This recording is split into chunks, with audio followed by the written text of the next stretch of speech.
Welcome to the presentation of another topic today, which is Chapter 2, and this is Part 1 about business vision and mission.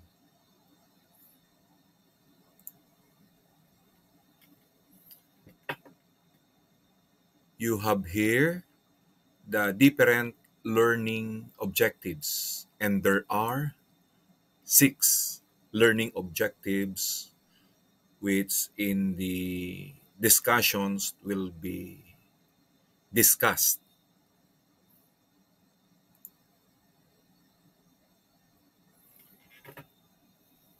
The first thing for us to understand as regard the vision and mission statement are the core values statement.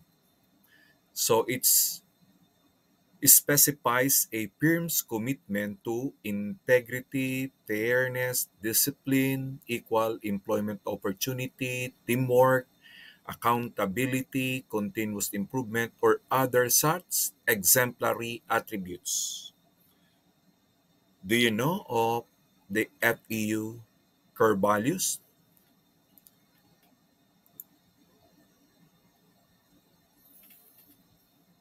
The vision statement should answer the basic question, which is what do we want to become? And to answer this, the vision statement should be short, preferably one sentence, and as many managers as possible should have input into developing the statement.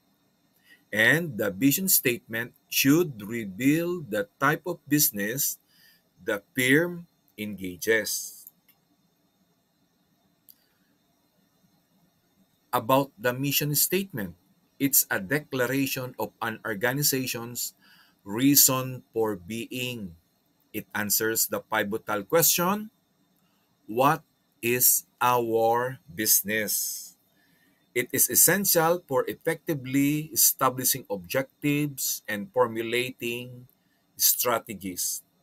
It is also called a creed statement, a statement of purpose, a statement of philosophy, a statement of beliefs, and a statement of business principles. There are characteristics of a mission statement. The first one must be broad in scope. Second, fewer than 150 words in length. The third must be inspiring. The fourth one identifies the utility of a firm's products, followed by it reveals that the firm is socially responsible and that the firm is environmentally responsible. And number seven, with appeal to an organization, diverse stakeholders. Eight characteristic of a mission statement.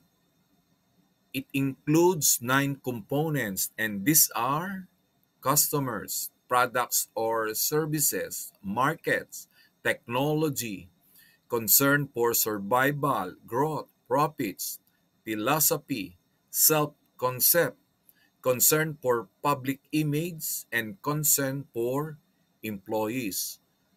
Those are the nine components of a mission statement, a good mission statement. The nine characteristics of a mission statement must be reconciliatory and it must be enduring.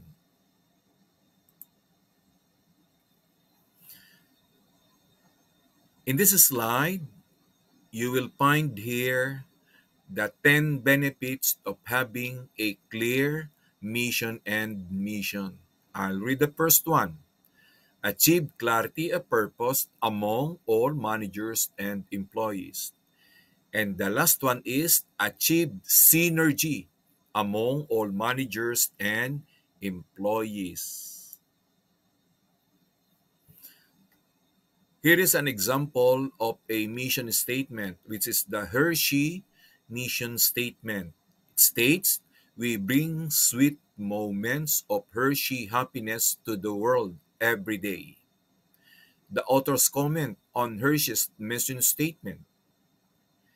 The statement lacks 6 components. These are customers, technology, survival, growth, profits, distinctive competence, public image, and employees.